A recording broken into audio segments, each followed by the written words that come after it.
আজ বানাচ্ছি সিমুইয়ের পায়েস। সিমুইয়ের পায়েস তৈরি করা ভীষণ সহজ, তবে অনেকেই হয়তো এখনও পর্যন্ত সিমুইয়ের পায়েসটা সঠিকভাবে তৈরি করতে পারেন না।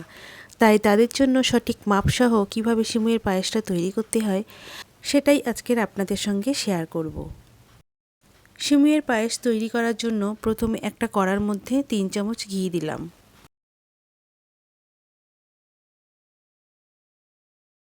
ঘিটা মেল্ট হয়ে গেলে এর মধ্যে কিছু কাজু দিলাম। কাজুটা মিডিয়াম ফ্লেমে অল্প করে ভেজে নেব। এরপর এর মধ্যে কিছু কিশমিশ দিলাম। কিশমিশটাও একটু হালকা করে ভেজে নেব। কাজু কিশমিশ ভাজা হয়ে গেলে কাজু কিশমিশগুলোকে তুলে একটা পাত্রে রেখে দিলাম।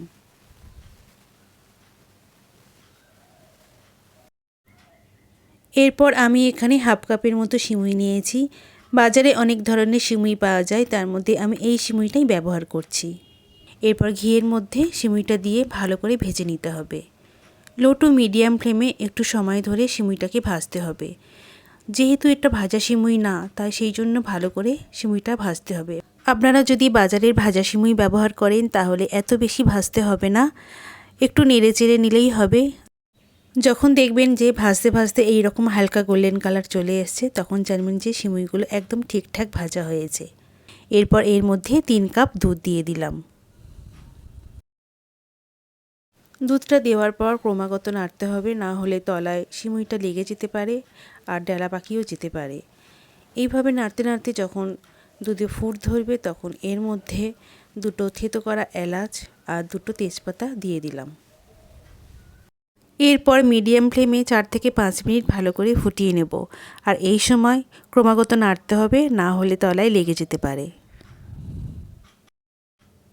5 মিনিট ফুটিয়ে নেওয়ার পর এর মধ্যে সামান্য একটু লবণ আর আগে থেকে ভেজে রাখা কাজু কিশমিশগুলো দিয়ে দিলাম।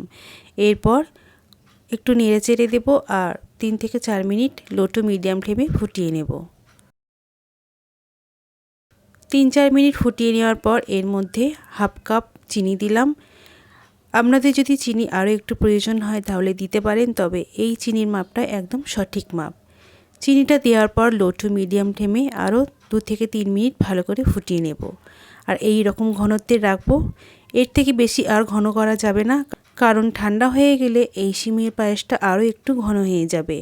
আর এর থেকে যদি বেশি ঘন করা যায় তাহলে একদম ঘন হয়ে জমাট বেঁধে যাবে, তখন সেই সিমুইয়ের পায়েসটা খেতে একদম ভালো লাগবে না।